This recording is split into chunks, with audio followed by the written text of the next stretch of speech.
में after the independence in 1947, Bharat के स्वतंत्र होने के बाद वर्ष 1947 में इंडिया वॉज रिफॉर्म्ड, भारत का पुनर्गठन किया गया। इंडिया वॉज रिफॉर्म्ड, भारत का पुनर्गठन किया गया। एंड इन दिस वे, और इस प्रकार, एंड इन दिस वे, और इस प्रकार, इन प्रेजेंट इंडिया, वर्तमान भारत में, इन प्रेजेंट इंडिया, वर्तमान भारत में total 28 states, total 28 states are present. कुल 28 राज्य उपस्थित हैं। टोटल 28 स्टेट्स आर प्रेजेंट, कुल 28 राज्य उपस्थित हैं। आउट ऑफ दीज, जिनमें से, आउट ऑफ दीज, जिनमें से MP is one, Madhya Pradesh एक राज्य है। MP is one, Madhya Pradesh एक राज्य है। Which is often known with the other names, जिसे, जिसे कई अनेक नामों से भी जाना जाता है। Which is often known as many other names, जिसे कई अनेक नामों से भी जाना जाता है। किसको बेटा? एमपी को। इसके अन्य नाम क्या हैं जिससे इनको जाना, जिनसे इनको इसको जाना जाता है? The other names of MP। हाँ जी मैडम बोलिए।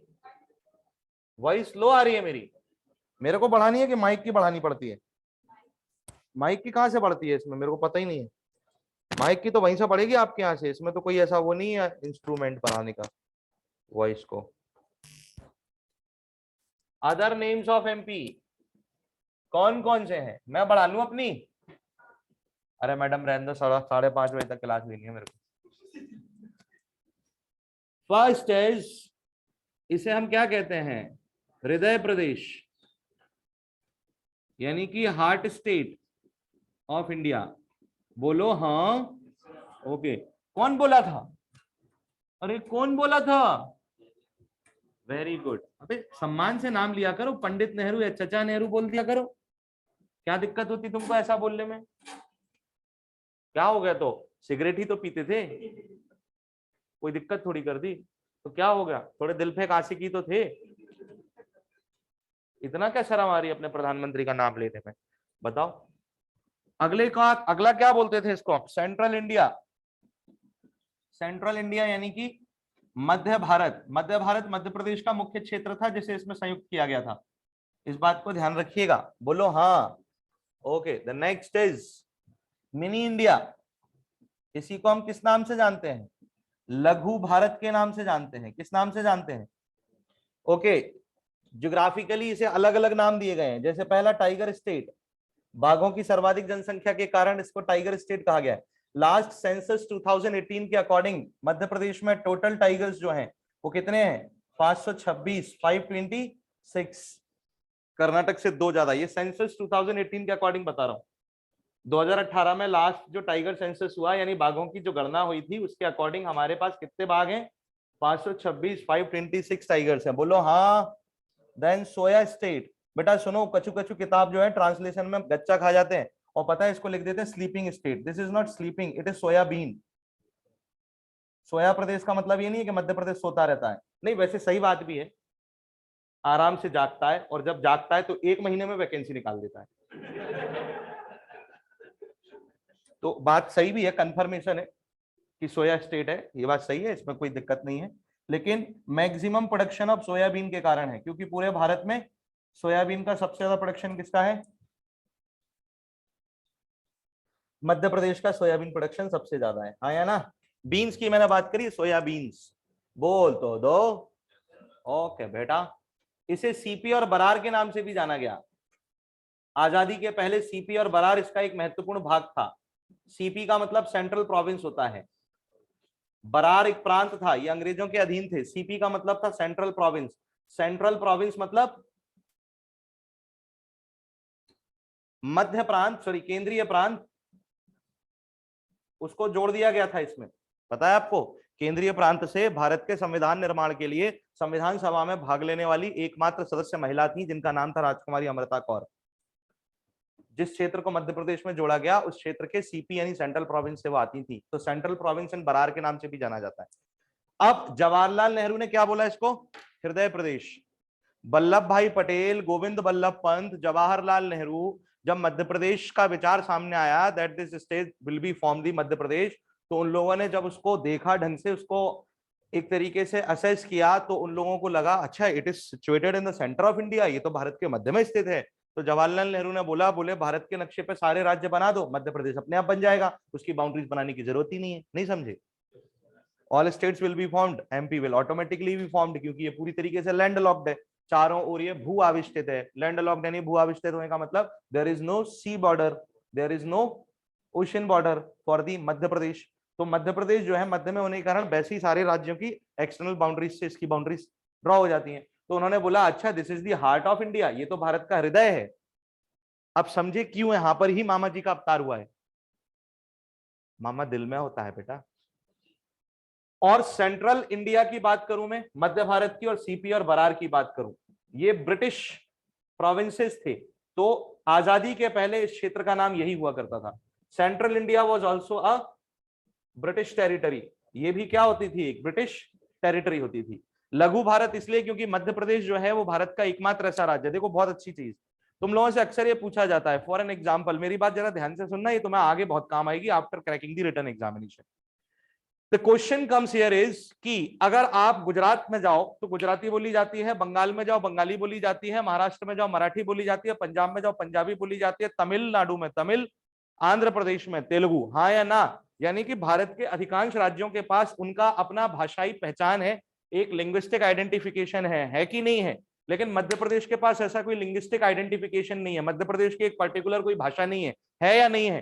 तो क्या मध्य प्रदेश के साथ ये कोई भेदभाव है? नहीं। तो आप बोलेंगे नहीं सर बिल्कुल भी नहीं है, क्योंकि मध्य प्रदेश तो इस मामले में लकी है, because it doesn't have the single one linguistic identification, it is a mixture of languages, mixture of cultures, इसमें अनेक संस्कृतियां मिली हुई हैं। अगर कल्चरली देखें तो MP is divided into 5 parts, Madhya Pradesh कुल 5 भागों में बढ़ जाता है, चंबल, निमाड़, बघेलखंड, बुंदेलखंड और मालवा।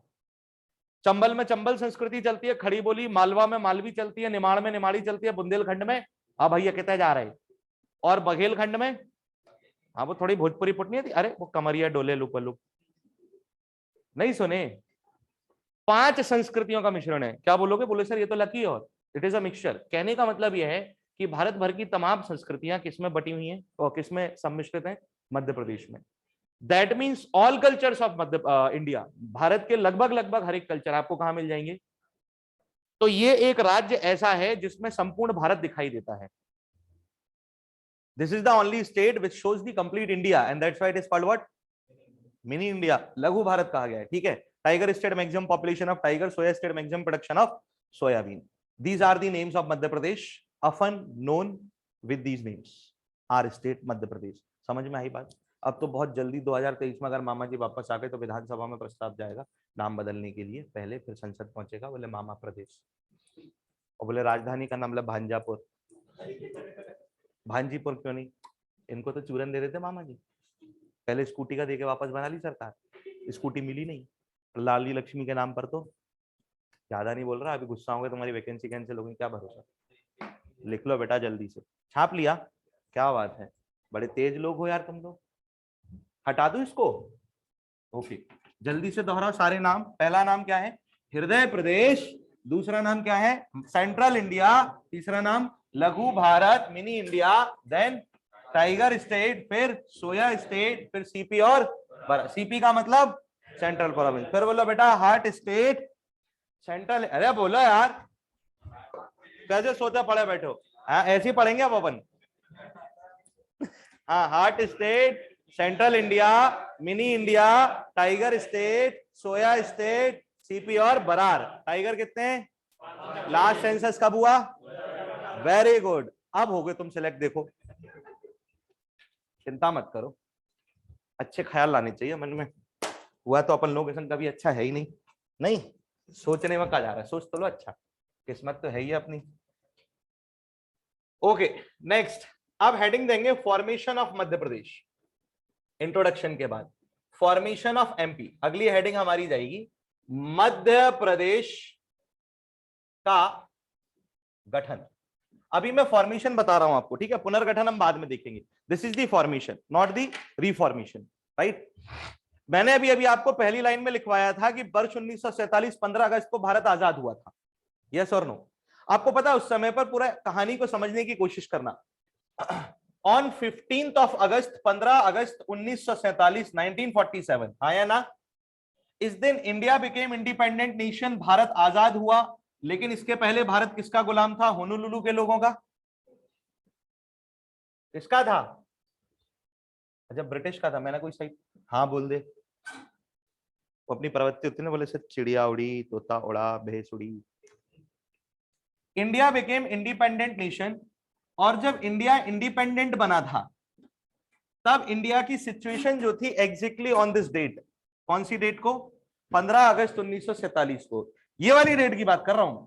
ये वाली डेट को इंडिया की एग्जैक्ट कंडीशन क्या थी? तो इंडिया की एग्जैक्ट कंडीशन थी उस समय that India was divided into 9 British provinces. यानी भारत जो था वो पूरी तरीके से किसमें बटा हुआ था? 9 अंग्रेज प्रांतों में एंड 600 प्रिंसली स्टेट्स, या शायद इससे भी ज्यादा हो सकते हैं। इसका पूरा आंकड़ा कोई नहीं दे पाया क्योंकि इतने छोटे छोटे से राज्य बट गए थे ना भारत में, जिसकी कोई सीमा ना रही हो। फिर राजाओं में भी उनके फैमिली डिस्प्यूट्स के द्वारा अलग अलग राज्य बट गए। जैसे नवाब हमीदुल्ला खान भोपाल के भैया पहुंच गए नसरुल्लागंज, अब्दुल्लागंज पहुंच गए। जी सर।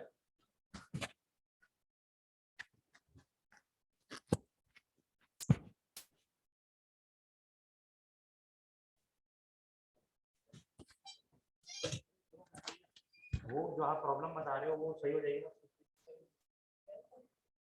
सर्विसिंग की आप बोल के गए थे, आपने बोला था वो जो अंदर से लिक्विड टाइप कुछ, आपने सर्विसिंग का बोला था कि वो जो ब्लोअर में पूरी डस्ट वगैरह जम रही है वो पूरी साफ होगी, क्योंकि उसमें है ना एज कम्पेयर टू जो दूसरे एसी है ना उनकी जस्ट हाफ कूलिंग है। हाँ, उतने टेम्परेचर में हाफ कूलिंग देते हैं।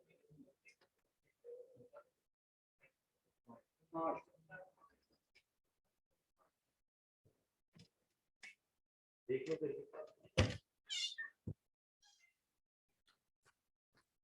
कितने प्रिंसली स्टेट्स थे?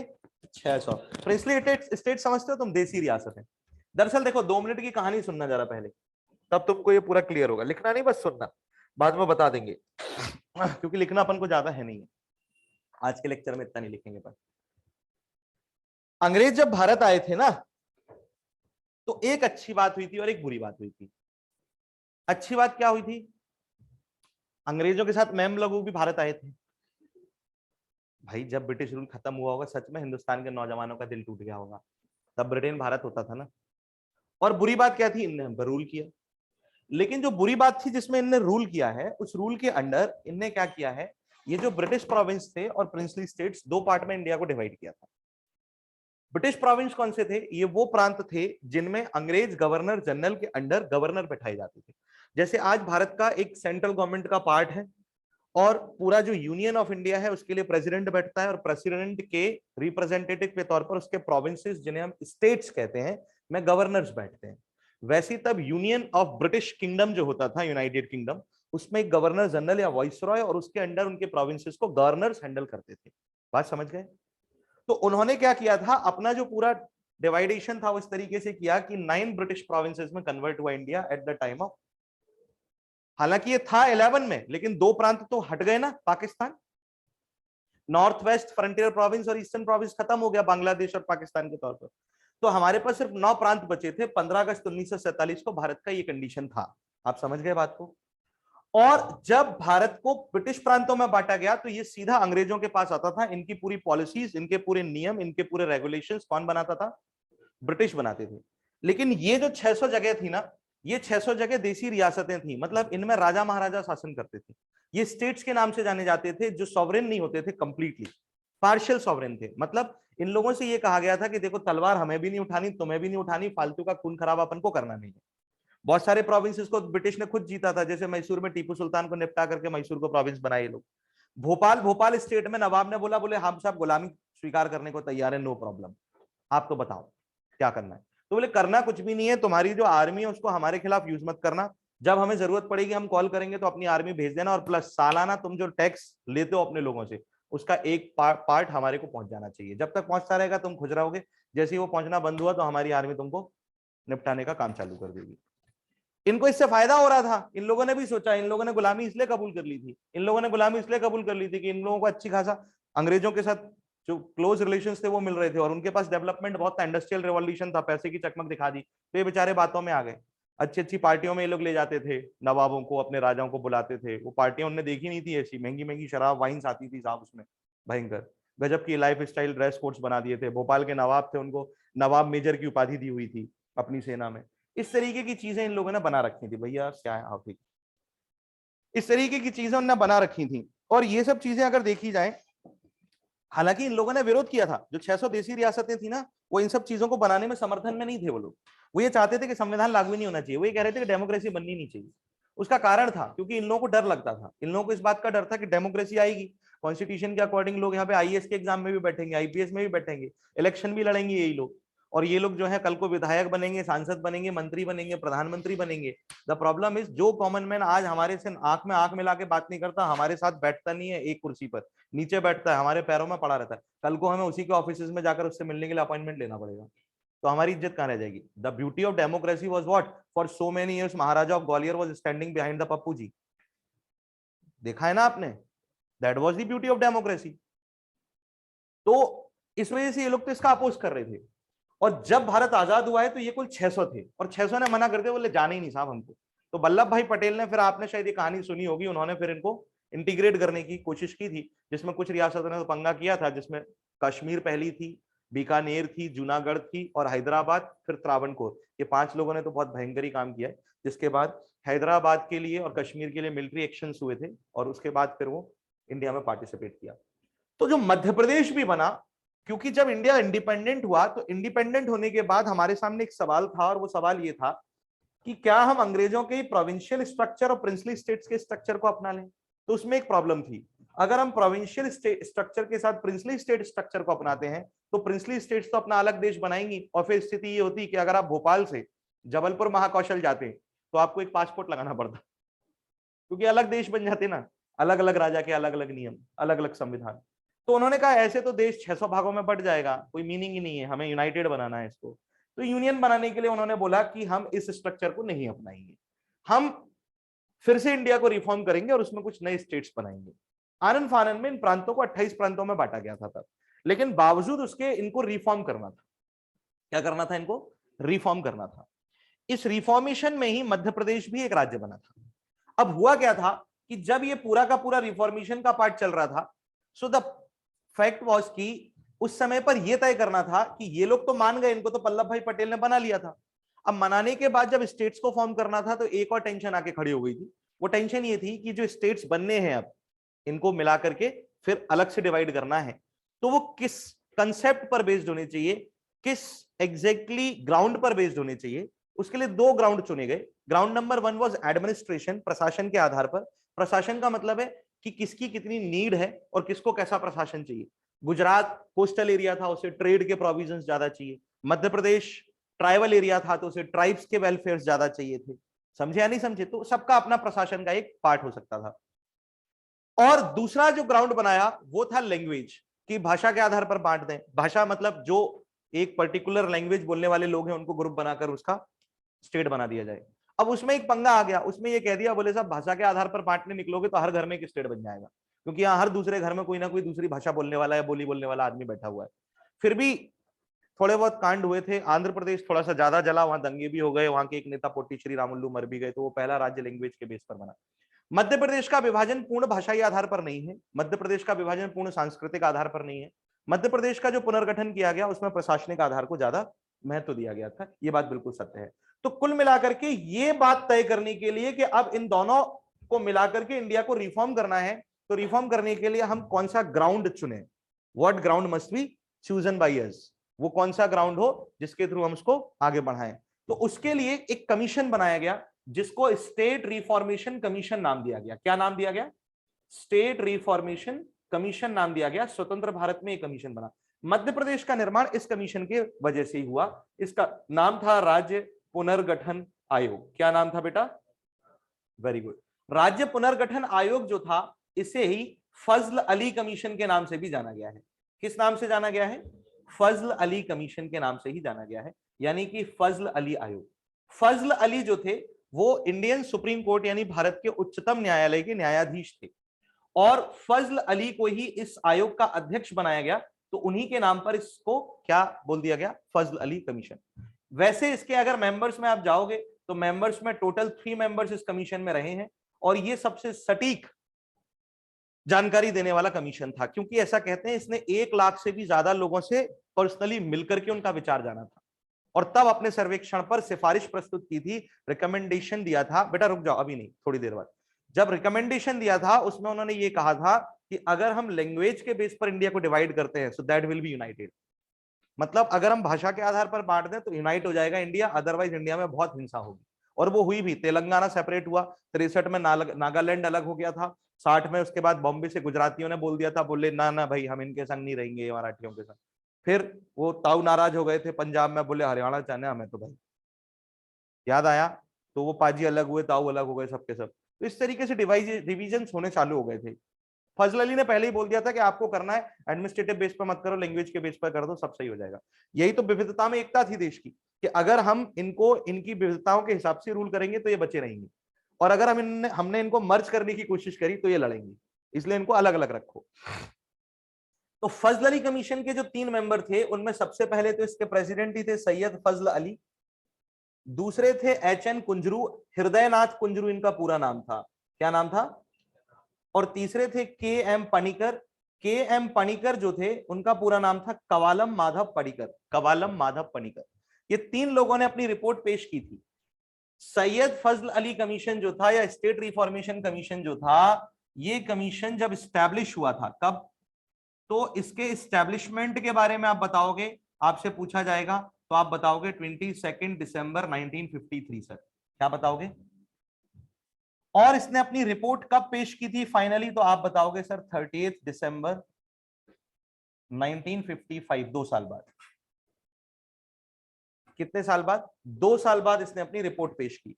इसकी रिपोर्ट के बेस पर जरा ध्यान से सुनना, ये जो रिपोर्ट सैयद फजल अली कमीशन की आई, इसमें कुछ जोड़ तोड़ कर पार्लियामेंट यानी संसद ने तय किया इंडिया में कितने स्टेट्स बनेंगे, 14 स्टेट्स। तो अलग अलग 14 राज्य बनाए गए थे, उनमें से एक मध्य प्रदेश था, यानी MP was one out of them. ले देकर के हमें यह समझ में आया।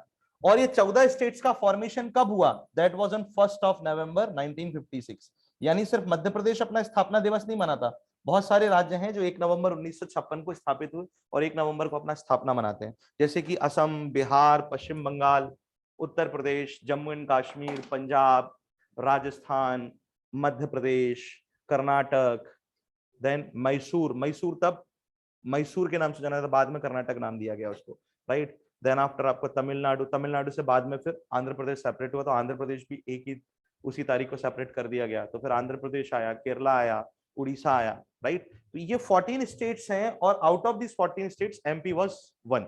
एमपी, लेकिन हम सारे स्टेट्स के बारे में नहीं देख रहे, because we are studying the MP, so we will only understand that what MP was formed on 1st of November 1956 on the recommendation of Fazl Ali Commission, right। Madhya Pradesh का गठन जो हुआ था वो 1 नवंबर 1956 के दिन हुआ था, और 1 नवंबर 1956 को ये गठन किसकी अनुशंसा पर हुआ था, आप कहेंगे फजल अली आयोग की अनुशंसा पर। ये आपका क्वेश्चन 2 खत्म होते हैं। गठन कब, 1 नवंबर 1956 को, अनुशंसा किसकी थी, फजल अली आयोग की, खत्म। समझ में आई बात, 2 क्वेश्चन यहां से निकलेंगे। अब उसको भी कॉपी कर लो, इसको भी, कोई दिक्कत आए मुझे बता दो और अच्छे से लिखवा देंगे।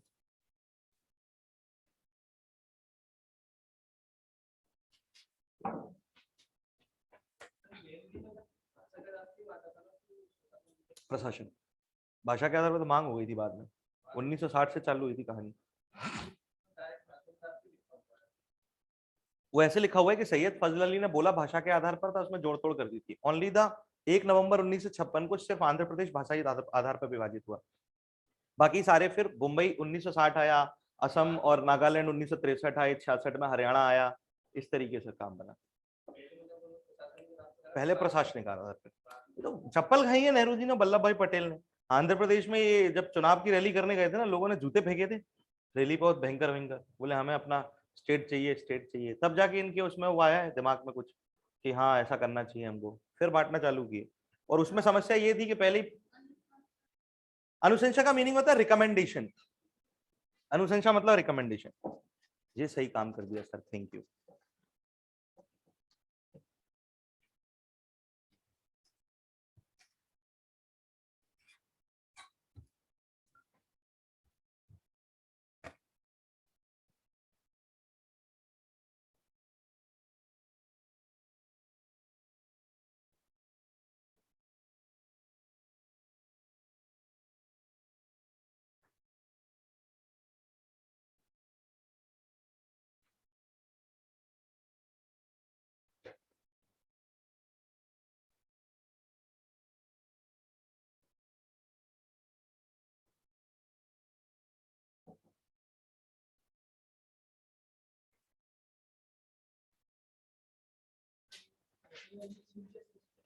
चीफ जस्टिस नहीं रहे फजल अली सिर्फ जज ऑफ सुप्रीम कोर्ट रहे।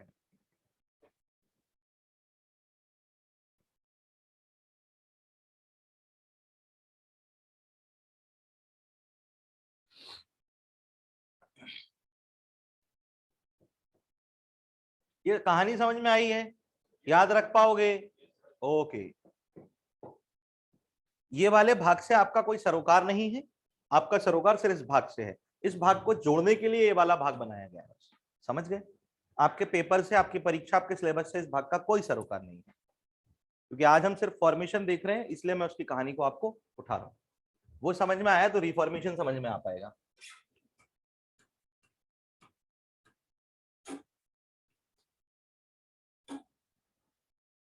आज की क्लास में बस थोड़ी सी डेट्स आपके लिए ज्यादा आएंगी तो आपको परेशान कर सकती हैं।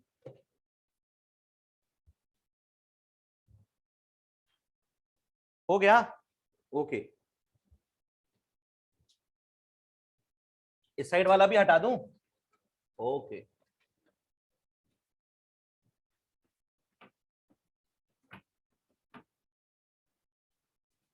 अब हुआ क्या है जरा इस बात को समझो। जो ब्रिटिश के, किसके बेटा? ब्रिटिश के प्रोविंसेस और प्रिंसली स्टेट्स थे, राइट? ये प्रोविंसेस और प्रिंसली स्टेट्स को रिफॉर्म करने के लिए, क्या करने के लिए? रिफॉर्म करने के लिए इन पूरे प्रोविंसेस और प्रिंसली स्टेट्स को, जिनमें 9 प्रोविंसेस और 600 क्या थे? प्रिंसली स्टेट्स थे, को रिफॉर्म करने के लिए ऐसा कहा जाता है कि इन्हें 4 पार्ट्स में डिवाइड किया गया था। कितने पार्ट्स बांटे गए थे इनके? 4 पार्ट्स। पार्ट नंबर 1 जो आया था उसे नाम दिया गया था पार्ट ए, भाग ए। दूसरा पार्ट बनाया गया था पार्ट बी, भाग बी। तीसरा पार्ट बनाया गया था पार्ट सी, भाग सी। और चौथा पार्ट बनाया गया था पार्ट डी, यानी भाग डी। Simply part A, part B, part C, part D. हम सारे स्टेट्स को नहीं देख रहे, इसे 10 पार्ट्स में डिवाइड किया गया था। 600 में से कुल 261 रियासतें शामिल की गई। इसमें 600 में से 275 रियासतें शामिल हुई थी, 275 प्रिंसली स्टेट सबसे ज्यादा, इसमें 61 रियासतें शामिल थी। पार्ट डी बिल्कुल सेपरेट पोर्शन है, सेपरेट टेरिटरी ऑफ इंडिया था, उसे बिल्कुल सेपरेट रखा गया था और इसको अंडमान और निकोबार बनाया गया था। इससे हमारा कुछ लेना देना नहीं है, क्योंकि यहां से कोई भाग मध्य प्रदेश में शामिल नहीं किया गया। मध्य प्रदेश में जो 3 पार्ट शामिल किए गए, जिनको मिलाकर के मध्य प्रदेश बना था, वो पार्ट ए, बी और सी से आते हैं, ठीक है? पार्ट ए से कौन कौन से एरियाज को लिया गया था, तो उसमें ब्रिटिश प्रोविंस और जो प्रिंसली स्टेट्स आए थे, हम उनको देख रहे हैं। इस वाले पार्ट में सबसे पहले सेंट्रल प्रोविंस यानी सीपी, यानी केंद्रीय प्रांत, याद आया? फिर बरार प्रांत, महाराष्ट्र का रीजन था बरार, बरार प्रांत यानी बरार प्रोविंस आया था। इसके बाद आज का जो छत्तीसगढ़ आपको दिखाई देता है, क्या दिखाई देता है? इसके साथ स्टेट ऑफ मकड़ाई, मकड़ाई का राज्य क्षेत्र हरदा जिले में आता है बेटा, ये मकड़ाई का राज्य। अरे ये आपका करंट अफेयर में है इस बार, शंकर शाह और रघुनाथ शाह का बलिदान अमित शाह ने खुद अनाउंस किया था, बाकायदा न्यूज़पेपर्स में छपा था, 2-3 दिन तक न्यूज बनी। 18 सितंबर 18 सितंबर 1857 को शंकर शाह और उनके बेटे रघुनाथ शाह का बलिदान दिवस था। अंग्रेज मेजर क्लार्क ने तोप के सामने खड़ा करके उड़ा दिया था उनको। मकड़ाई राज्य के वंशज थे ये, उस समय अंग्रेजों के जमींदार रहे थे, जिन्होंने अंग्रेजों के विरुद्ध आवाज उठाई थी। इसीलिए 18 सितंबर प्रतिवर्ष MP celebrating as the sacrifice day, Madhya Pradesh बलिदान दिवस के रूप में मनाता है प्रतिवर्ष 18 सितंबर। ये आपका करंट अफेयर चल रहा है, ध्यान रखना। और ये मकड़ाई स्टेट के ही थे, इनका संबंध किससे था? मकड़ाई राज्य से, जो हरदा जिले में आता है, समझ गए? तो CP, Berar, Chhattisgarh, state of Makdai and फिर लास्ट था महाकौशल। महाकौशल का कैपिटल उस समय जबलपुर हुआ करता था। समझ में आई बात? इनको इसमें शामिल कर लिया गया था। इनको किसमें शामिल किया गया था? पार्ट ए में। पार्ट बी की अगर आप बात करेंगे तो पार्ट बी में जो इंक्लूडेड टेरिटरीज आई थी वो थी सेंट्रल इंडिया यानी कि मध्य भारत, सेंट्रल इंडिया यानी कि मध्य भारत, और मध्य भारत जो था उसे किस फॉर्म में लाया गया था? दरअसल 1854 1854, फिर से रिपीट करो, कब? 1854 1854 में अंग्रेजों ने भारत के मध्य क्षेत्र में एक एजेंसी बनाई रूल करने के लिए, that was name central Indian agency. Central Indian agency में कई सारे प्रोविंसेस और प्रिंसली स्टेट्स को उन्होंने इंक्लूड किया था और इस पर एक गवर्नर बैठाया जाता था। इस एजेंसी में आने वाले जो मेन प्रोविंसेस थे, यानी इसके परगने यानी प्रांत थे, वो प्रोविंसेस थे, पहला Malwa region, that means the Malwa agency, दूसरा बुंदेलखंड एजेंसी, तीसरी बघेलखंड एजेंसी, चौथी Nimar agency, then the Gwalior residency, Indore residency. Indore residency Holkars के पास थी, ग्वालियर रेजिडेंसी सिंधियाज के पास थी। होलकर बाद में डिप्लीशन में चले गए और सिंधियाज राइज करते चले गए। बात समझे? इसीलिए जब इसको मध्य प्रदेश में ऐड किया जा रहा था उस समय ये जो सेंट्रल इंडिया यानी मध्य भारत था, इसके जो चीफ यानी राज प्रमुख थे वो थे सर जीवाजी राव सिंधिया। अंग्रेजों ने सर का टाइटल दिया हुआ था। Sir Jivaji Rao Scindia who was the ruler of Gwalior, that then he was the Rajpramukh of this region. इस रीजन के वो क्या थे? राज प्रमुख थे। बात समझ में आई या नहीं आई? Very good. तो ये सेंट्रल इंडिया एजेंसी इसमें आई थी। सेंट्रल इंडिया एजेंसी का जो मेन पार्ट इसमें लिया गया था वो वेस्टर्न एमपी से लिया गया था, दैट वाज मालवा एजेंसी। उसका नाम क्या था? मालवा एजेंसी। तो मध्य प्रदेश के मालवा का मैक्सिमम पार्ट किसमें आया था? पार्ट बी में आया था। और पार्ट सी में जिस प्रोविंस को इंक्लूड करवाया गया था, किसमें? पार्ट सी में जिस प्रोविंस को इंक्लूड किया गया करवाया गया था वो था विंध्या स्टेट यानी विंध्य प्रदेश। वो क्या था? विंध्य प्रदेश। तत्कालीन रीवा रियासत जो थी ना बेटा, उसका भाग था Vindhya state. It was the part of at that time Rewa state, Rewa kingdom. और इसी में एक और स्टेट मर्ज कर दी गई थी, that was named Bhopal state, letter became the capital. इसी में भोपाल स्टेट को मर्ज कर दिया गया था और इन तीन भागों को मिलाकर के जो है क्या बनाया गया? मध्य प्रदेश बनाया गया। यानी कि पार्ट डी छोड़ दिया जाए तो पार्ट ए, पार्ट बी और पार्ट सी। बात समझ में आई या नहीं आई? अरे हाँ तो बोला करो यार, कहीं घूम गए क्या? ओके। देन यहां जो सीपी की आप बात करो, सेंट्रल प्रोविंस, अगर कोई पूछ ले तो लिखवा रहा हूं, एग्जाम का कुत्ता है, काट ले, पता नहीं नोट्स में लिखने में क्या जाता है। इसका फॉर्मेशन जो ब्रिटिश ने करवाया था वो 2 नवंबर 1861 में करवाया था। और बरार जो रीजन था, इसका फॉर्मेशन जो ब्रिटिश ने करवाया था वो 24 अक्टूबर 1936 को करवाया था। क्लियर है? जबकि ये अलग से इसमें शामिल किए गए थे। मध्य भारत सेंट्रल इंडिया यानी मालवा एजेंसी जो है, कौन सी एजेंसी है बेटा?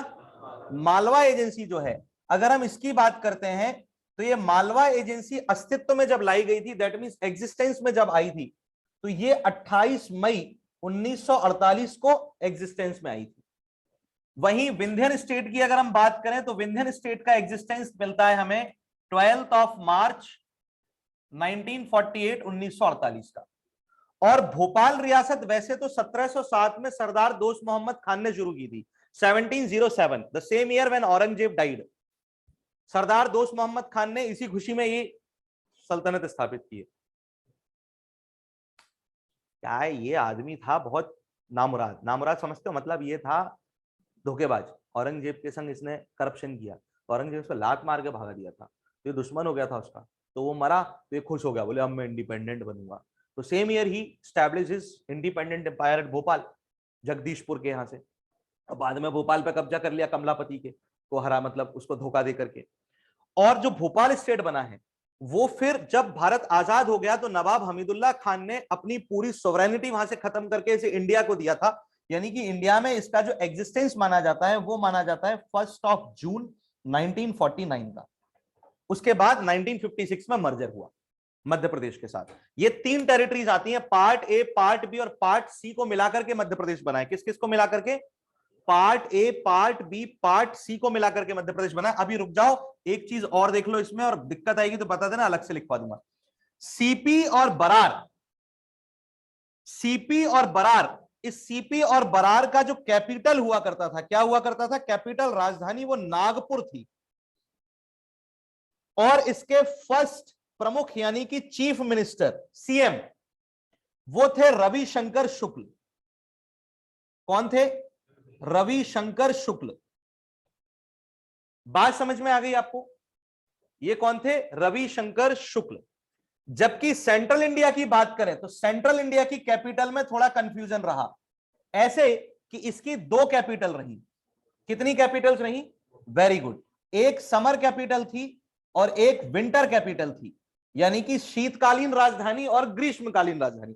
समर कैपिटल 6 महीने के लिए इंदौर में होती थी, विंटर कैपिटल 6 महीने के लिए ग्वालियर में। ये सिर्फ और सिर्फ एक तरीके से कॉपी कैट नेचर था और कछु नहीं। ऐसा नहीं था कि इंदौर में जो है वो समर बहुत अच्छा निकलता था और विंटर में जो है विंटर बहुत अच्छा निकलता था। ये चीज श्रीनगर और जम्मू कश्मीर के लिए वैलिड होती है, या फिर कलकत्ता और शिलोंग के लिए वैलिड, और सॉरी शिमला के लिए वैलिड होती है, इसके लिए वैलिड नहीं होती। लेकिन सब चला रहे थे ऊपर वाले लोग, बोले हम बनाएंगे, लगना चाहिए दो दो राजधानियां हैं, ऐसा करके इन लोगों ने शुरू किया। विंध्यन स्टेट की जो कैपिटल थी, कौन सी? विंध्यन स्टेट की जो कैपिटल थी, दैट कैपिटल वाज रीवा। वो क्या थी? रीवा। और इसके पहले जो सीएम बने थे, यानी चीफ मिनिस्टर, उनका नाम था शंभुनाथ शुक्ला। क्या नाम था बेटा? शंभुनाथ शुक्ला। और इसके जो सीएम बने थे, किसके? सेंट्रल इंडिया के। सेंट्रल इंडिया के फर्स्ट सीएम, उनका नाम था लीलाधर जोशी। बोलो रे भाई, क्या नाम था? एक बार देख लो, कंफ्यूजन तो नहीं हो रही, क्योंकि ज्यादा एरो हो गए हैं और डेट्स भी हैं। नहीं हो रही हो तो लिख लेना। हाँ बेटा।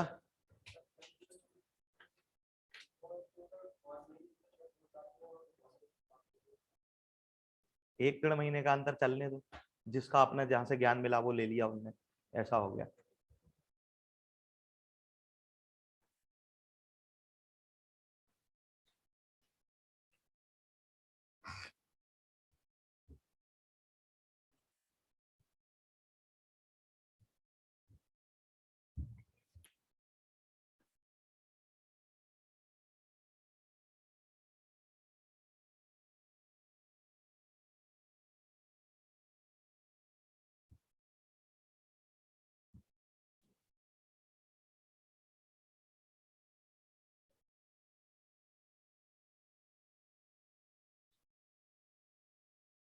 रोज सुबह इतने टाइम पे उठ जाते हो तुम लोग?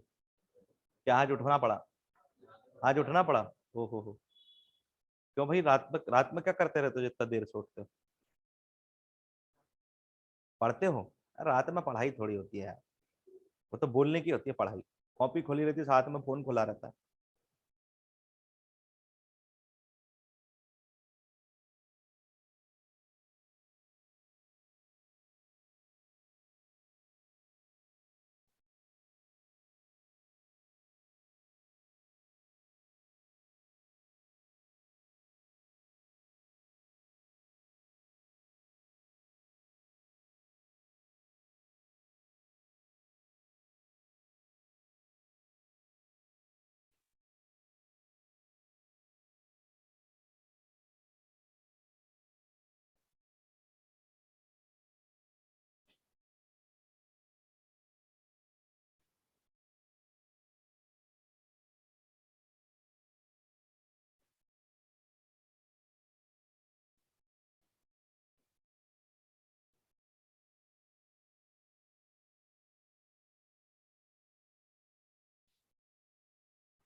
देखना भैया, गलत मत उतार लेना बस यार, है ना? पूछ लेना, कहीं दिक्कत हो तो बता दूंगा मैं।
हम्म।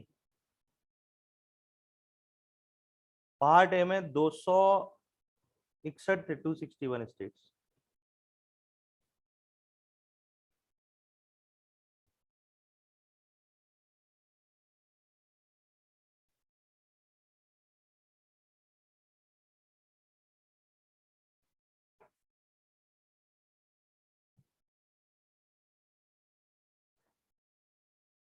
पार्ट सी में 61 थे। इसमें वैसे कंफ्यूजन है क्योंकि क्या है, एग्जैक्ट आंकड़ा नहीं है 600 स्टेट्स के अकॉर्डिंग, लेकिन इतना बताया जाता है कि इंडिया आने वाले 542 स्टेट्स थे प्रिंसली स्टेट्स में। रिमेन जो स्टेट्स थे वो रिमेन स्टेट्स पाकिस्तान चले गए थे। अब ये छोटे मोटे राज्य सारे मिलाकर के कितने थे, सब स्टेट्स कितने थे, माना ये जाता है 600 प्लस के लगभग थे। और इस क्रम में देखा जाए तो ये 542 तो नहीं होते, लेकिन 552 हो जाते हैं मध्य प्रदेश में पूरे मिलाकर के कुल। सबसे ज्यादा पार्ट बी में थे 275, है ना। हालांकि उसकी जरूरत नहीं पड़ेगी उस पर हम, और हाँ फैक्ट ना बढ़ाएं तो कोई मतलब नहीं है उसका, सॉरी यहाँ 216 कर, उस पर ना जाए तो ज्यादा अच्छा है क्योंकि वो पूछा तो नहीं जाएगा, क्योंकि this is all about the India. Part A सिर्फ इतना नहीं था, इसमें 10 और आते थे। ये तो वो है जो मध्य प्रदेश में लिए गए हैं, तो मैंने सिर्फ वही लिखे हैं जो मध्य प्रदेश में लिए गए। हाँ, United province was also the part of it, जो उत्तर प्रदेश बन गया आज का सबसे ज्यादा बड़ा पार्ट, सबसे बड़ा पार्ट जो उत्तर प्रदेश का है वो यूनाइटेड प्रोविंस। लेकिन उसको अपन यहाँ नहीं लिख रहे, रीजन है क्योंकि हम तो सिर्फ एमपी पढ़ रहे हैं इसको। हटा दूं? हाँ लिख लो बेटा, आराम से लिख लो। कौन से? हाँ और क्या, फर्स्ट एंड लास्ट ही रही।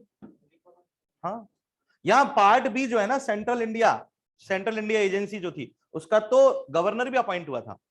जब राज प्रमुख, क्योंकि यहाँ का राज प्रमुख थे ना जीवाजी राव सिंधिया, तो उनके हटने से गवर्नर पहले आया, सीएम बाद में आए थे। और जो गवर्नर पहले बने थे उनका नाम था तख्तमल, इसके जो गवर्नर बने थे, क्योंकि इसके पहले राज प्रमुख रहे थे। अभी मैं नोट लगा के लिख पाऊंगा आपको पार्ट बी के लिए ये चीज।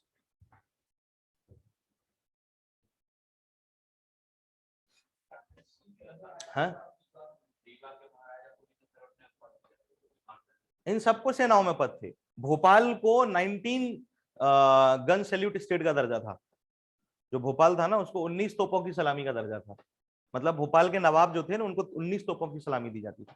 देवास स्टेट जो था उसको 14 गन सैल्यूट मिला हुआ था उस समय पर। जबलपुर तो इंग्लिश ब्रिटिश का मेन कैंटोनमेंट था। रीवा के बारे में जो ये बात कर रहे हैं उसको 11 गन सैल्यूट था। तो इन लोगों को अलग दर्जे थे सबके अपनी अपनी। चिढ़ जाते, बुरा मान जाते तो अंग्रेजों के लिए टेंशन खड़ी हो जाती ना, फिर इनसे भी लड़ो। वो चाहते नहीं थे, तो वो उनको उतना दिखाने के लिए सम्मान देते रहते थे, और पैसा उतना पेंशन के फॉर्म में देते थे इनको। इसमें भी बड़ी समस्या हुई है।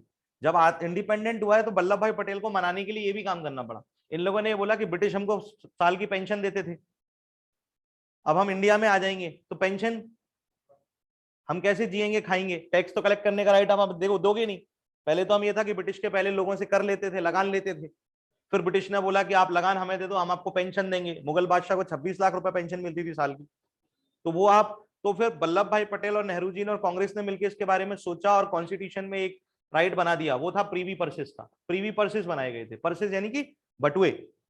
प्रीवी पर्सेस वो थे जो राजा महाराजाओं के लिए रखे गए थे। और उसमें कहा गया था कि जैसा ब्रिटिश गवर्नमेंट आपको पेंशन दे रही थी, इंडियन गवर्नमेंट भी आपको पेंशन देगी।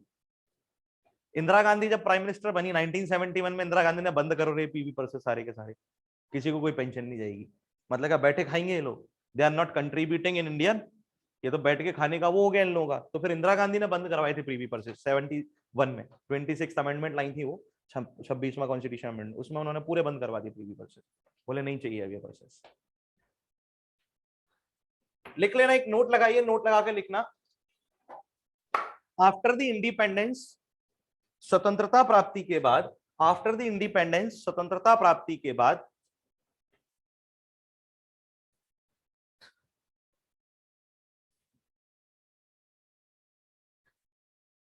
द फर्स्ट राज प्रमुख of central India, Madhya Bharat के पहले राज प्रमुख, द फर्स्ट राज प्रमुख ऑफ सेंट्रल इंडिया, फर्स्ट राज प्रमुख of central India was Jiwaji Rao Scindia. Jiwaji Rao Scindia, ये एविएशन मिनिस्टर है ना जो उसके दादा थे। हाँ, उपाधि सर की थी लेकिन लगाने की जरूरत नहीं है अपन को, इतना सम्मान भी नहीं। अब बीजेपी में आ चुके हैं, नाम के आगे से श्रीमंत भी हट गया अब तो। कांग्रेस में रहते तब श्रीमंत देते थे। मोदी जी ने बोल दिया बोले कोई श्रीमंत नहीं लगेगा, चलो झाड़ू लगाओ। इनका भी कुछ सांठ गांठ चल रहा मेरे को तो लग रहा, पट्टी चल रही है इनकी मोदी जी से ज्ञान वाली। बोले सीएम बनना है कि नहीं एमपी का, बनना है बोले, बोले हाँ तो चलो झाड़ू लगाओ, पाँव धो चलो सफाई कर्मचारियों के, मामा धो रहा है ना तुम भी धो, जनता के दिल में जगह बना। एटीट्यूड बदल गया लेकिन भाई का, पहले उसके फेस पे हल्का सा अहम दिखाई देता था, अब देखना आप उसको बहुत चेंज हो गया वो, जनता का सेवक हो गया वो वास्तविकता। आफ्टर हिम जिनके बाद first governor of central India, Madhya Bharat के पहले governor, first governor of central India, Madhya Bharat के पहले गवर्नर वॉज तख्तमल। तख्तमल बनी, वॉज तख्तमल बनी, जबकि सिंधिया जो थे वो राज प्रमुख के दर्जे पर थे। आपको बात समझ में आई? ये राज प्रमुख के दर्जे पर थे और इन्हें फिर गवर्नर का दर्जा दिया गया, और इसी स्टेट में सिर्फ गवर्नर अपॉइंट हुआ था उस समय। ये स्वतंत्र भारत की स्थिति बता रहा हूं, इंडिपेंडेंट इंडिया की, ब्रिटिश की नहीं है। क्लियर है? बोल सकते हो कि ही वॉज दी सर्वे सर्वा एट दैट टाइम, क्योंकि तब इलेक्शंस होते नहीं थे, डेमोक्रेसी पूरी आई नहीं थी, तो वही लोग शासन करते थे पूरी तरीके से, कंप्लीट पार्ट्स उन्हीं के अंडर रूल होते थे। वो बहुत कॉम्प्लेक्स स्ट्रक्चर है, उसको तुम 3 दिन भी बैठोगे ना तब जाके थोड़ा थोड़ा अंदर घुसता है कि किस तरीके से डेमोक्रेसी बनी थी, किस तरीके से। महात्मा गांधी को गाली इसी वजह से तो दी जाती है आज की डेट में। व्यक्ति बहुत अच्छे थे, वो व्यक्ति बेकार नहीं थे। गांधी जी जो थे ना, व्यक्ति बहुत अच्छे थे, उनके व्यक्तित्व को आप पढ़ लोगे ना तो आपको पता चलेगा कि he was a born Gandhi, और गांधी बनना आसान नहीं होता। वो आदमी को जन्म से वो गुण दिए गए थे कि इसको महात्मा गांधी बनना था, और वो दूसरा आदमी पैदा नहीं हो सकता वैसा, ये भी सही है। लेकिन वो उनके ये सब डिसीजंस की वजह से गलती से उन्होंने ऐसे कुछ काम कर दिए, इससे लगा कि वो मुस्लिम का तुष्टीकरण कर रहे हैं, उसके चक्कर में फिर 1925 में आरएसएस फॉर्म हो गया। तो वो बहुत डीप स्टडीज हैं वो वाली तो है। हाँ जी, जीवाजी राव वॉज राज प्रमुख, के लिखा हुआ ना, दिखाओ ना मैडम। जीवाजी वॉज राज प्रमुख and he was replaced by Takhtamal who became the first governor. चलो आगे पढ़ेंगे, अब ये नोट खत्म करेंगे और अब हेडिंग देंगे द रिफॉर्मेशन ऑफ मध्य प्रदेश, मध्य प्रदेश का पुनर्गठन। अगला ये लास्ट पार्ट है आज की क्लास का हमारा, यहां से रिफॉर्मेशन कंप्लीट कर देंगे और कल से फिर मध्य प्रदेश की ज्योग्राफी हम शुरू कर देंगे, ठीक है।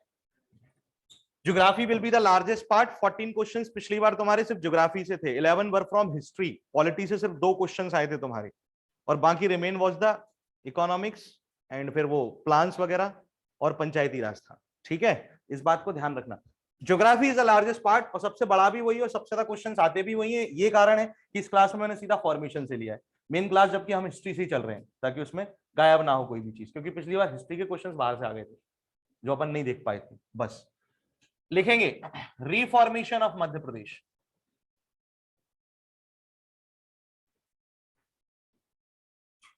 मध्य प्रदेश का पुनर्गठन। इसमें लिखना the Madhya Pradesh which was formed including, Madhya Pradesh which was formed including part A, part B and part C. Madhya Pradesh which was formed by including part A, part B and part C. Part A, part B and part C. Part A, part B and part C. Part B and part C. अब सब लोग बताओ मेरे को, part A मतलब CP and Brar, बस इतना भी याद रख लोगे काफी है, नो प्रॉब्लम। पार्ट बी मतलब central India, Madhya Bharat, Malwa agency, very good, western part. और पार्ट सी में ही सेंट्रल इंडिया का ईस्टर्न पार्ट आया था, वैसे Vindhya state was the, very good, ये भी पार्ट सेंट्रल इंडिया एजेंसी का ही था, मैंने बताया। बघेलखंड की रियासत, बुंदेलखंड की रियासत इसमें जोड़ी गई थी, और भोपाल स्टेट, और किसको जोड़ा गया था? भोपाल स्टेट को जोड़ा गया था। रविशंकर शुक्ल ने एड़ी चोटी का जोड़ लगाया था, सेठ गोविंद दास और रविशंकर शुक्ल एड़ी चोटी का जोड़ लगा गए थे। अलग से नेहरू जी से मिलने गया था प्रतिनिधिमंडल दिसंबर 1955 में, बोले साहब जबलपुर कैपिटल बनेगी, जबलपुर का इतिहास अलग है, और जबलपुर सबसे स्ट्रॉन्ग सेंटर था उस टाइम पे, ब्रिटिश कैंटोनमेंट था पूरा, द्वितीय विश्व युद्ध में भी जबलपुर सबसे ज्यादा डेवलप हुआ था। तो जबलपुर जो था वो मेन कैंटोनमेंट रीजन भी होने की वजह से और उसका डेवलपमेंट ज्यादा होने की, तो भोपाल कुछ था ही नहीं, कोई जानता नहीं था भोपाल को उस टाइम पे। तो वो ये समझ के बैठ गए थे कि बस यही कैपिटल बननी चाहिए। और नेहरू जी जो थे उनका लगाव भोपाल से ज्यादा था, चिकलौत पैलेस बड़ा अच्छा लगता था उनको। नवाब शाहजहां बेगम जो थी भोपाल की, नवाब शाहजहां बेगम जो थी भोपाल की, उन्होंने भोपाल में लाल कोठी बनवाई थी। नेहरू जी को वो स्ट्रक्चर सबसे अच्छा लगा था, सबसे अच्छा लाल कोठी का। और वो जब भी भोपाल आते लाल कोठी में रुका करते थे। दैट वाज द लाल कोठी, presently later became the British cantonment and then became the guest house for the British state agents and now is known as the Raj Bhavan, और अब उसे राज भवन के नाम से जाना जाता है। ये नवाब शाहजहां बेगम ने बनवाया था भोपाल में। एक बनवाया था उन्होंने जहांगीरी कोठी, जहांगीराबाद की कोठी जो थी वो पीएचक्यू हो गया है, उसका रियल नेम जहांगीराबाद की कोठी है, राइट। और लाल कोठी जो है राजभवन है। अगर आपसे ये पूछ लिया जाए मध्य प्रदेश में किस इमारत को लाल कोठी के नाम से जाना जाता है, तो आप बताएंगे राजभवन को लाल कोठी के नाम से जाना जाता है, जहां राज्यपाल रहता है। नेहरू जी यहां बहुत आते थे, उनको बड़ा पसंद था, तो उनको भोपाल ज्यादा अच्छा लगता था। नेहरू जी भोपाल की ओर मुड़ना चाहते थे। दूसरा कारण था शंकर दयाल शर्मा, जो भोपाल स्टेट के बाद में सीएम हो गए थे। 1949 में जब नवाब ने स्टेट छोड़ दिया तो शंकर दयाल शर्मा को यहां अपॉइंट किया गया, जो भारत के प्रेसिडेंट भी रहे 92 से 97 तक। शंकर दयाल शर्मा भोपाल को बनवाना चाहते थे, और शंकर दयाल शर्मा नेहरू जी के ज्यादा क्लोज थे, तो शंकर दयाल शर्मा की भी बातों में आए हैं थोड़े से। और इसकी वजह से रविशंकर शुक्ल और गोविंद दास जैसे लोग इनसे बहुत नाराज हुए थे। ऐसा कहते हैं कि 1959 में दिवाली और 1 नवंबर 1956 को मध्य प्रदेश के फॉर्मेशन का जो फेस्टिवल हुआ, उत्सव हुआ, सेरेमनी हुई, वो सेलिब्रेट नहीं हुई थी जबलपुर में। जबलपुर ने शोक मनाया था, बोले हमें कैपिटल नहीं बनाई। शंकर दयाल शर्मा ने अलग मामला भिड़ाया था। उन्होंने कहा था कि नवाबों की रियासत होने की वजह से यहां बिल्डिंग्स इतनी अच्छी बनवाई गई हैं कि आसानी से मंत्रालय बन जाएगा, आसानी से सचिवालय बन जाएगा, आसानी से विधानसभा लग जाएगी, हमें नया कंस्ट्रक्शन करने की जरूरत नहीं पड़ेगी। राजभवन के लिए भी यहाँ पर्याप्त इमारतें मौजूद हैं, पर्याप्त बिल्डिंग और कंस्ट्रक्शन किए गए आर्किटेक्चर्स हैं, तो आप भोपाल को बनाइए। यही आधार बनाया गया कि सरकारी दफ्तरों को बनाने के लिए यहाँ पर्याप्त इमारतें हैं नवाबों की, उनको सरकारी दफ्तरों में कन्वर्ट किया जाएगा, तो आप भोपाल को कैपिटल बनाइए। नेहरू जी ने इस आधार को स्ट्रांग मान लिया। वो एक अलग बात थी कि पर्दे के पीछे थोड़ी सांठगांठ भी चल रही थी, इस वजह से जो जबलपुर के नेता थे वो नाराज हो गए थे, वो एक अलग चीज थी। तो भोपाल स्टेट इस तरीके से कैपिटल बना। ऑल्दो आप जानते हैं, ये आपने पढ़ा होगा कि भोपाल जब राजधानी बना तब वो डिस्ट्रिक्ट नहीं था, सीहोर जिले के अंदर एक तहसील आती थी जो भोपाल स्टेट बनी थी। बाद में 1972 में आनंद फानंद ने बोले चलो यार बना दो इसको, तो उसको फिर क्या बना दिया इन्होंने, जिला बनाया कि अच्छा नहीं लगता, राजधानी तहसील है और जिले के अंदर आती है तो उसको एक जिला बनाओ, तो फिर वो जिला बना जैसे तैसे करके। ये सारी चीजें याद रखना। वो कहानी है ना, राजभवन की वेबसाइट पर भी पड़ी हुई है कहानी, आप देखना कभी उठा करके समय मिले तो। नेहरू जी जब लाल कोठी में एक दफे आए तो आफ्टर द इंडिपेंडेंस, तो ऐसा कहते हैं उन्होंने डिनर किया। उनको गजब की आदतें थी नेहरू जी को, खतरनाक आदमी थे वो, तो उनको तलब लगती थी, लेकिन उनका ब्रांड 555 ही चलता था। 555 के अलावा किसी और सिगरेट को हाथ नहीं लगाते थे, वो प्रीमियम ब्रांड था उस जमाने का। तो जब वो डिनर करने बैठे तो सिगरेट डिनर के ठीक बाद उनको लगती थी, तो वो डिनर करने के लिए जब जा रहे थे तो अधिकारियों ने बोला 555 मंगवाओ। पूरे भोपाल में 555 ब्रांड नहीं था किसी पनवाड़ी पे, तो तहलका मच गया। अरे बोले 555 ब्रांड तो है नहीं, क्या करें क्या करें। तो भोपाल प्रशासन ने तुरंत के तुरंत इंदौर में मैसेज भिजवा कर एक व्यक्ति को खड़ा करवाया, बोले 555 लेके एयरपोर्ट पे मिलो। अलग से एक विमान गया था उड़ के, वो विमान हाल के हाल 20-25 मिनट में लेके आया था वहां से 555 सिगरेट। नेहरू जी थे भाई, हल्के में ले रहे हो तुम उनको। तो इनको मिलाकर के क्या बना है मध्य प्रदेश। क्लियर है या नहीं है। लेटर वॉज, नहीं एक मिनट, हिंदी वालों को लिखवा दिया क्या? अबे हिंदी वाले बैठे भी है इस क्लास में, हाँ तो आवाज उठाओ ना। तो लिखना इस प्रकार, पार्ट ए, पार्ट बी और पार्ट सी को मिलाकर के जो मध्य प्रदेश बना, जो मध्य प्रदेश बना ऑन 1 नवंबर, 1 नवंबर, ऑन 1 नवंबर 1956, 1 नवंबर 1956 को it includes 45 districts, oh sorry, it includes 43 districts and 9 divisions। 1 नवंबर 1956 को उसमें कुल 43 जिले और 9 संभाग संयुक्त थे। उसमें 43 जिले और 9 संभाग संयुक्त थे। कितने जिले थे 1 नवंबर 1956 को जब मध्य प्रदेश बनाए? तो मध्य प्रदेश की संरचना ये लिखी है आपके सामने, this was the structure of MP. बोलो कितने थे? 43 डिस्ट्रिक्ट्स, 9 डिविजन्स, 9 संभाग रखे गए थे इसमें। क्लियर है? बोले ओके। देन इसमें एक चेंज लाया गया, वो चेंज था दैट इन 1972 वर्ष 1972 में, बोलो हाँ, भोपाल एंड राजनांदगांव, भोपाल और Rajnandgaon, 2 more districts were formed, 2 और जिले बनाए गए। कितने और जिले बनाए गए थे? 2 और जिले बना दिए गए। भोपाल को जिले का दर्जा मिला और राजनांदगांव आज बालाघाट जिले से लगता है छत्तीसगढ़ में चला गया, मध्य प्रदेश में नहीं है। अब इसमें 2 और जोड़ दूं डिस्ट्रिक्ट्स में, कितने हो गए? 45 डिस्ट्रिक्ट्स एंड 9 डिविजन्स। कौन से डेट को? 1972 में ये कंडीशन है मध्य प्रदेश की।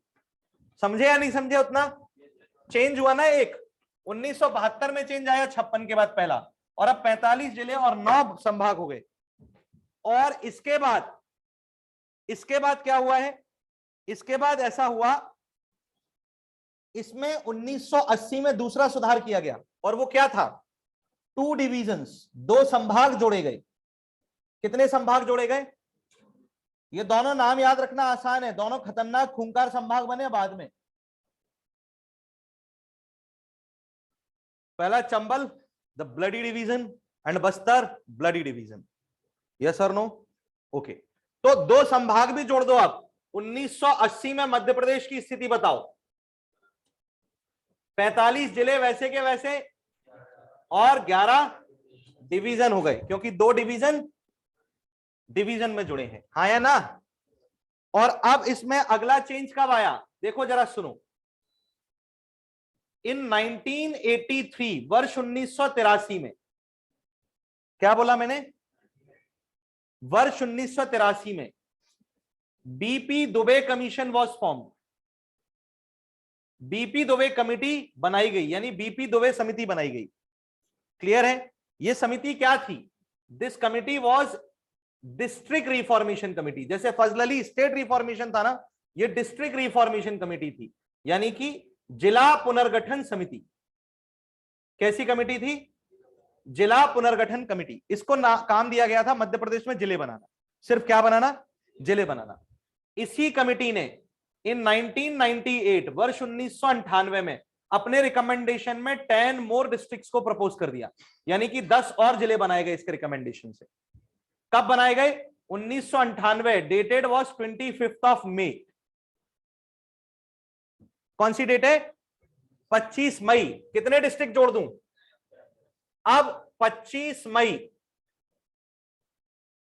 1998 की बात कर रहा हूं, बताइए कितने हो जाएंगे? 55 डिस्ट्रिक्ट्स और 11। वेरी गुड बेटा, क्लियर है? और रुको, देन फिर ऑन 30 जून 1998 दूसरा डिस्ट्रिक्ट रिफॉर्मेशन कमिटी लाया गया। इसका नाम था सिंहदेव कमिटी, सिंहदेव समिति। सिंहदेव कमिटी ने जो अपना रिकमेंडेशन दिया स्टडी करने के बाद, तो उन्होंने बोल दिया 6 मोर डिस्ट्रिक्ट्स बना दीजिए, 6 और जिले बनाए जाएं। तो कितने जिले बने? अब 6 जिले, हाँ या ना? तो अब एग्जैक्टली 30 जून 1998 को, यानी 1 महीने के लगभग बाद, कितना आया structure? 61 districts plus 11। This was the status of Madhya Pradesh on 30 जून 1998। यह मध्य प्रदेश का स्टेटस कब आया? 30 जून। 43 जिले 9 संभाग से शुरू किया 1998, 30 जून को कहां पहुंच गया? 61 जिले और। वेरी गुड, समझ में आ गई बात? बोलो पक्का पक्का। अब क्या हुआ है? ये जो 61 जिले और 11 डिवीजन बने, कितने जिले? 61 जिले और 11 डिवीजन बने। 1 नवंबर 1956 को, 1 नवंबर 2000 को, 1 नवंबर 2000 को क्या हुआ है? मध्य प्रदेश से छत्तीसगढ़ विभाजित हो गया। मध्य प्रदेश से कौन सा राज्य विभाजित हो गया? छत्तीसगढ़ एमपी से अलग हो गया। छत्तीसगढ़ के अलग होने का कारण था ईस्ट में ट्राइबल रीजन्स ज्यादा थे, यानी पूर्वी क्षेत्र में जनजातियां ज्यादा थी। उनका कहना यह था मध्य प्रदेश सरकार हमारे बारे में नहीं सोचती है। बोले सोचेंगे सोचेंगे पार्लियामेंट ने, तो उन्होंने बोला नहीं सोचेंगे, आप तो हमें अलग से स्टेट दे दो। जब वो नहीं माने तो फाइनली पार्लियामेंट को झुकना पड़ा और 31 अक्टूबर 2000 को पार्लियामेंट को 3 राज्य अलग करने के निर्णय लेने पड़े थे। इसी आधार पर उत्तर प्रदेश से उत्तराखंड, बिहार से झारखंड और छत्तीसगढ़ मध्य प्रदेश से। मध्य प्रदेश से 1 नवंबर 2000 को छत्तीसगढ़ अलग हुआ। दोनों का स्थापना दिन एक ही है, वर्ष अलग अलग है। The day of the establishment both are celebrating only one day, 1 November. Chhattisgarh भी मनाता है, मध्य प्रदेश भी स्थापना दिवस। समझ गए बात को? और क्या अलग हुआ तो जरा ध्यान से सुनो। जो छत्तीसगढ़ है उसमें मध्य प्रदेश से जो 61 जिले थे, कितने जिले थे? 61 डिस्ट्रिक्ट्स। और कितने डिवीजन्स थे? 11 डिवीजन्स। उसमें से क्या सेपरेट हुआ था? तो बेटा सेपरेट हुआ था 61 जिलों में से कुल 16 जिले छत्तीसगढ़ को दिए गए। कितने जिले? और 2 डिवीजन छत्तीसगढ़ को दे दी गई। ये माइनस हुआ था, सबट्रैक्ट हुआ था मध्य प्रदेश से। कैसे याद रखोगे कितना दिया? इसको याद कर लो। 61 जिले और 11 डिवीजन थे, इनमें से 16 अलग हुए। ये देखो इंटरचेंज कर दो, लेफ्ट मोस्ट राइट मोस्ट चला जाएगा, राइट मोस्ट लेफ्ट मोस्ट। और 11 डिवीजन से 2 निकले, इन दोनों को जोड़ दो, 1 और 1 2। नहीं समझे? तो 61 से 16 अलग हुए और 11 से 2 अलग हुए। और अब मध्य प्रदेश के पास क्या बचा? वापस से 45 जिले और 9 डिवीजन। यानी किस कंडीशन में पहुंच गया वो? ये वाली 72 वाली स्थिति में। नाउ रिमेन डिस्ट्रिक्ट्स वर 45 डिस्ट्रिक्ट्स, 9 डिवीजन्स। कॉपी।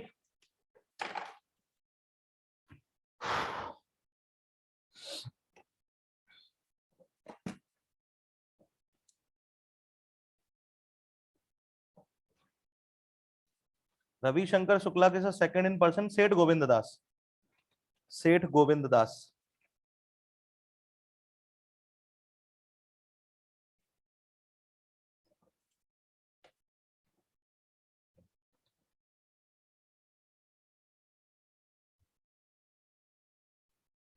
आवाज चली गई थी। कुछ लिटरेचर से 3 डिवीजन छत्तीसगढ़। नहीं बेटा 3 डिवीजन नहीं दिए, 2 ही डिवीजन दिए बस। 2 ही याद रखना, 3 नहीं रखना, फाड़ के फेंक देना उन लिटरेचर्स को। देखो मैं फिर से बोल रहा हूं, सुन लो। 1 नवंबर 1956 को मध्य प्रदेश में 43 जिले, 9 संभाग, 9 डिवीजन थे। 1972 में 2 जिले बने, भोपाल राजनांदगांव, तो 45 जिले और 9 डिवीजन 72 में हो गए। फिर 1980 में 2 डिवीजन बढ़ाए गए, चंबल और बस्तर, तो 1980 में फिर 45 जिले और 11 डिवीजन हो गए। फिर 1998 में 10 अन्य जिले बना करके 55 जिले और 11 डिवीजन कर दिए गए। फिर 1998 30 जून को सिंहदेव समिति की अनुशंसा यानी रिकमेंडेशन पर 6 मोर डिस्ट्रिक्ट्स वर फॉर्म्ड, 6 नए जिले बनाए गए, तो 61 जिले और 11 डिवीजन हो गए। फिर 1 नवंबर 2000 को मध्य प्रदेश से छत्तीसगढ़ जब अलग हुआ तो छत्तीसगढ़ को 16 जिले दे दिए गए और 2 डिवीजन दे दिए गए। These were given to Chhattisgarh. Chhattisgarh from Madhya Pradesh, Madhya Pradesh से छत्तीसगढ़ को सौंप दिए गए थे। कहीं कंफ्यूजन है तो तुरंत पूछिए। समझ में तो आ रहा है ना? ओके भैया। किसमें? किताबों में नहीं, 2 डिवीजन। अच्छा नहीं, छत्तीसगढ़ और चंबल और बस्तर 2 बने थे और छत्तीसगढ़ को दिए थे सिर्फ 2 डिवीजन अपन ने। जी सर।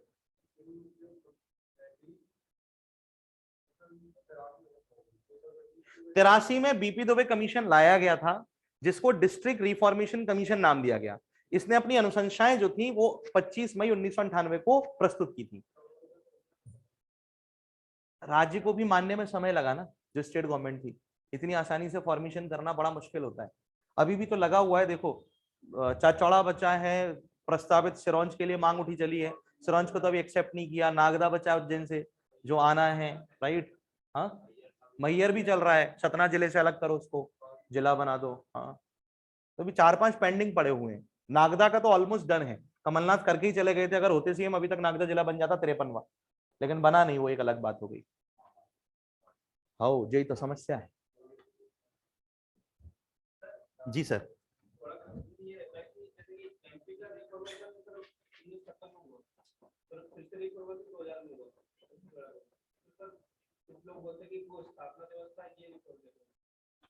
नहीं एमपी का रिफॉर्मेशन डे मतलब मध्य प्रदेश के लिए स्थापना दिवस सेलिब्रेट 1 नवंबर को किया जाता है बस। 1 नवंबर 1956 को मध्य प्रदेश का पुनर्गठन हुआ है। पहला मध्य प्रदेश सीपी बरार, मध्य भारत, विंध्य स्टेट और भोपाल स्टेट था। उसको रिफॉर्म करके मध्य प्रदेश नाम दिया गया 1 नवंबर 1956 को। मध्य प्रदेश का द्वितीय पुनर्गठन 1 नवंबर 2000 को हुआ। That was the second reformation. हाँ प्रथम पुनर्गठन को स्थापना दिवस के रूप में माना जाता है। ये बोल सकते हो। लेकिन छत्तीसगढ़ के अलग होने के बाद उसको द्वितीय पुनर्गठन नाम दिया गया, second reformation, not the only reformation. इस तरीके, इसलिए तो मैंने आपको पहले डेफिनेशन लिखवा दिया था किताबों से, और इसलिए जब आप मेरे पास अभी व्हाट्सएप पे इतने तमाम मैसेज पड़े, मैं रिप्लाई नहीं देता। शायद आप में से कोई हो जो ये सोचता होगा बड़ा घमंडी आदमी है, रिप्लाई नहीं देता। अब मैं इस बात का क्या रिप्लाई दूं जब बच्चा मुझसे पूछता है सर कौन सी किताब लें। This actually is the problem ना, वो दिस इज द प्रॉब्लम। और ये हर एक के साथ होगा ही होगा। रीजन इज व्हाट, सबने अपनी अपनी थ्योरी लगा ली उसमें। ऐसा है, सबने अपनी अपनी थ्योरी लगा ली, कोई भरोसा नहीं। अब द सोर्सेज आर व्हाट ना, कि उनके लिए आप लोग उस पर जा नहीं पाओगे। फिर अगर मैं अपनी थ्योरीज दे दूंगा तो उस पर आप जा नहीं पाओगे। This is the problem. क्योंकि अपने फिर मैंने कभी एक संयुक्त किताब उठाई ही नहीं, अलग अलग चीजों के लिए हमेशा अलग अलग किताब उठाई। जैसे मैं फॉर्मेशन की ये जो पूरी बात करी है, मैंने ये कंप्लीट पार्ट ऑफ स्टोरीज हमेशा रामचंद्र गुहा से ही पढ़ा है। द एग्जैक्ट स्ट्रक्चर वो मैंने शिवनराग पटैया लिया है, राइट। फिर मैंने शिवनराग पटैया को ही परमार कालीन इतिहास के लिए अलग से उठाया था। तो इस तरीके से मिलाओगे 10-12 किताबें हो जाती हैं। वो आपके पास इतना टाइम ही नहीं है, इसलिए तो कोचिंग में बैठे हो। पर हमने वो एनालिसिस किया क्यों, ताकि आपको मिले। तो जरूरत नहीं है बेटा। थैंक यू बेटा, थैंक यू मत बोला कर, चाय कॉफी पिला दिया। हाँ हाँ, क्वेश्चन जिला किस बेसिस पर बनता है? वैसे पॉलिटिकल डिविजन्स ग्रामीण क्षेत्र से लेकर राष्ट्रीय क्षेत्र तक सिर्फ जनसंख्या के आधार पर होते हैं। जब ऐसा लगने लगे राज्य सरकार को कि एक पर्टिकुलर एरिया में पॉपुलेशन इतनी हो चुकी है जो अपने डिस्ट्रिक्ट की मांग कर रही है, और इनकी मांग ना मानी गई तो हमें चुनाव में हराया जा सकता है, इतने वोट हो गए हैं,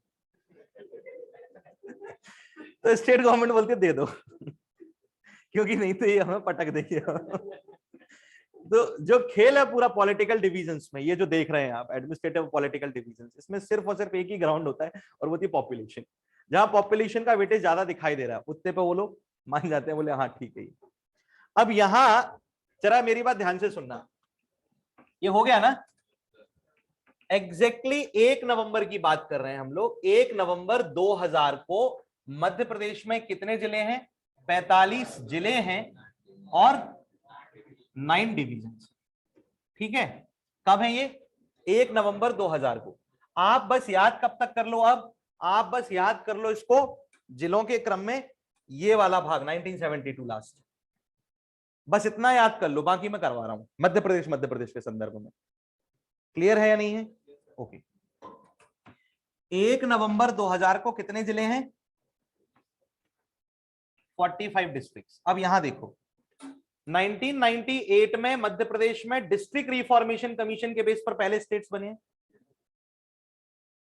1998 में डिस्ट्रिक्ट रिफॉर्मेशन कमीशन के बेस पर आए हैं ना बीपी दुबे समिति के बाद, मानते हो? फिर अगला स्टेट इसके 5 साल, अगला डिस्ट्रिक्ट 5 साल बाद बनेगा। 5-5 साल आप बढ़ाते जाओ, बढ़ा दियो, फिर 5 साल बढ़ाओ, कितना आया? फिर 5 साल बढ़ा दो, कितना आया?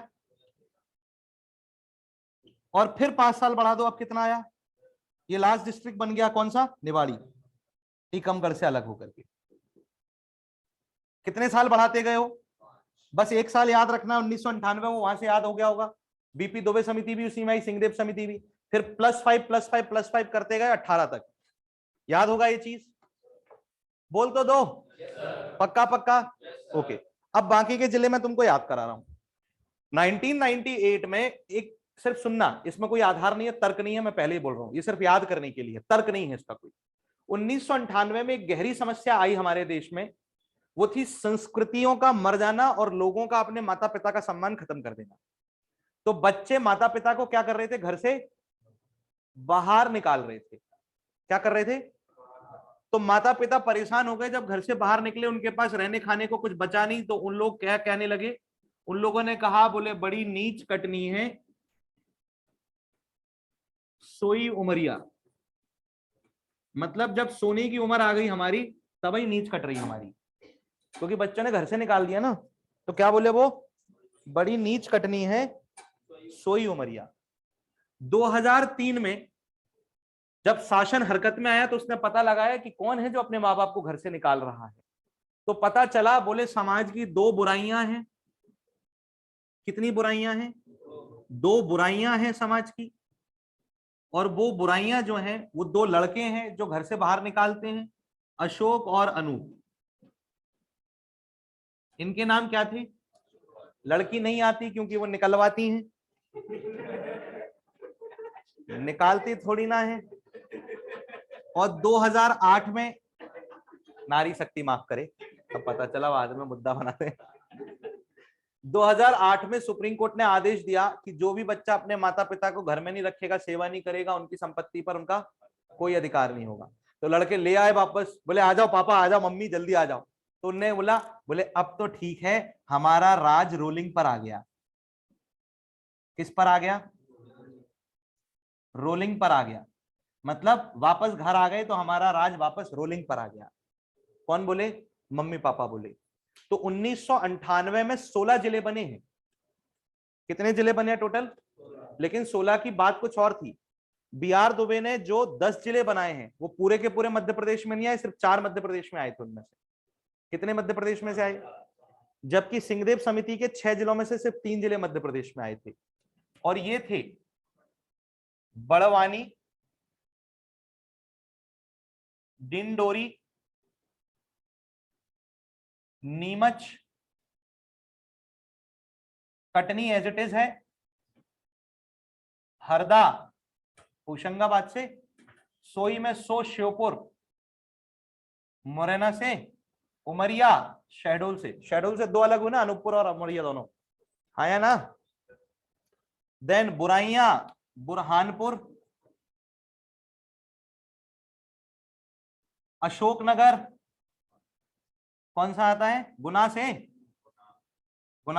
गुना से अशोकनगर, और अनूपपुर अगेन शहडोल से। फिर अलीराजपुर, सिंगरौली, सिंगरौली सीधी से। क्लियर है? 2013 में आगरमालवा शाजापुर से, और 2018 में निवाड़ी टीकमगढ़ से। निवाड़ी कहां से आया? कॉपी कर लेना, कोई कंफ्यूजन है तो पूछ। अच्छा 1 मिनट रुको, अब एक चीज और बता दूं, नहीं तो कंफ्यूजन होगा। 1998 में मध्य प्रदेश में कुल 16 में से 7 जिले आए थे। बीपी दुबे समिति के अनुसार टोटल जो जिले कितने आए थे? सिर्फ 4। कितने में से? 10 में से। और 6 छत्तीसगढ़ चले गए, अब इसलिए उनके बारे में मैंने लिखवाया नहीं। और सिंहदेव कमेटी में जो 6 बने थे उनमें से सिर्फ 3 हमें मिले। इनका डिवीजन की कौन से किस में आए थे, कौन से किस में आए थे? तो सिर्फ बीपी दुबे का याद कर लो। किसका याद कर लो? ये जो 1998 में बने हुए हैं उनमें बीपी दुबे समिति जो थी उस कमिटी के अकॉर्डिंग जिले, कमिटीज, डिस्ट्रिक्ट्स, वो कौन कौन से जिले बने थे? इनमें से जो आ रहे हैं ना उनमें से 4 को बाहर निकाल दो। माफ करना लेकिन याद ऐसे ही हो पाएगा। That was BSDK।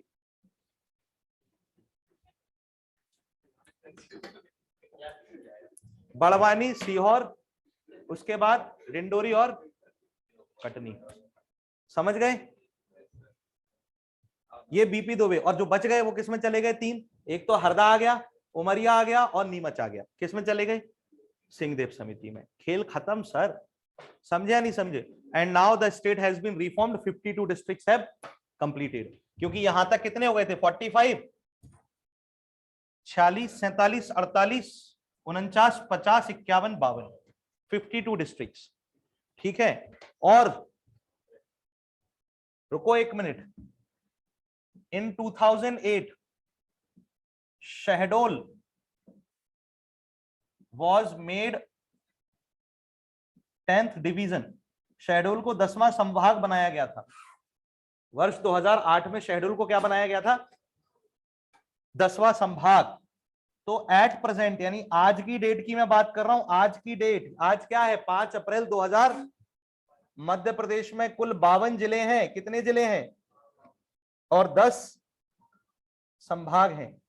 10 divisions are there. समझ गए बात को? 53वां जिला नागदा उज्जैन से प्रपोज्ड है। 54वां जिला चौचड़ गुना से प्रपोज्ड है। 55वां जिला मैहर सतना से प्रपोज्ड है, 56वां जिला सिरोंज विदिशा से प्रपोज्ड है। बस चले तो सवाई बना दो 100 जिले मध्य प्रदेश के।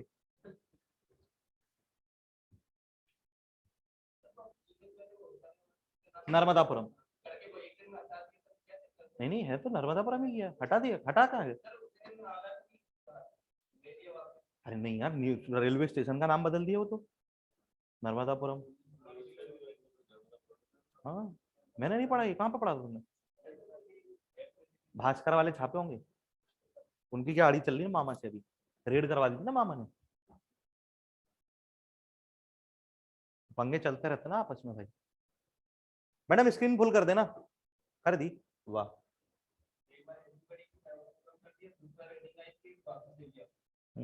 नहीं नर्मदापुरम ही चल रहा है मैंने जो देखा।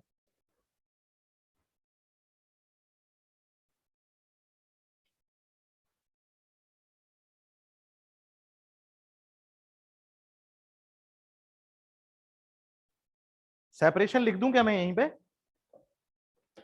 आप लोग बोलो तो कहां कहां से अलग हुए। ब्रैकेट में लिख रहा हूं, सुनो। बड़वानी वैसे पश्चिमी निमाड़ बना था खंडवा से, वेस्टर्न, ठीक है। ये सेपरेट हुए जिस जिलों से वो लिख रहा हूं ब्रैकेट में। डिंडोरी मंडला से निकला, नीमच मंदसौर से, श्योपुर मुरैना से, हरदा कहां से निकला?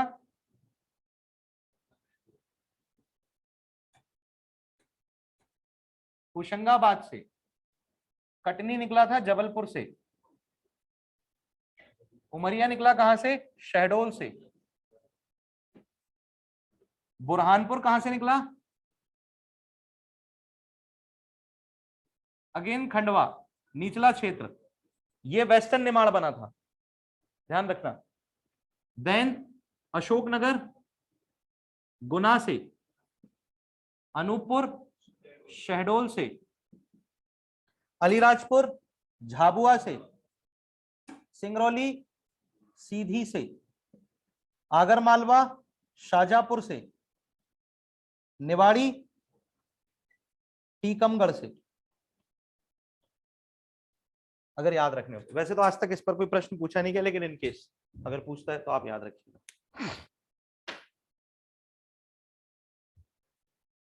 हाँ क्या है सर, ये सिंहदेव कमेटी के हेड और सीजी के हेल्थ मिनिस्टर टीएस सिंहदेव दोनों सेम हैं कि अलग हैं?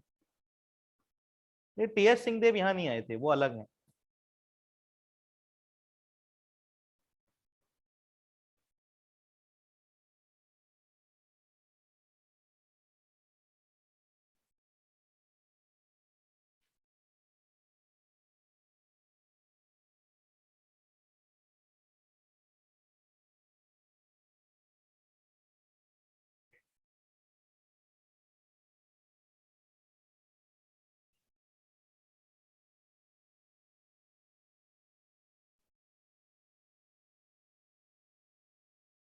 ये 3 लाइन याद रख लेना बस, है ना। बड़ी नीच कटनी है सोई उमरिया, फिर बुराइयां अशोक और अनूप थे, और राज रोलिंग पे आ गया, खेल खत्म।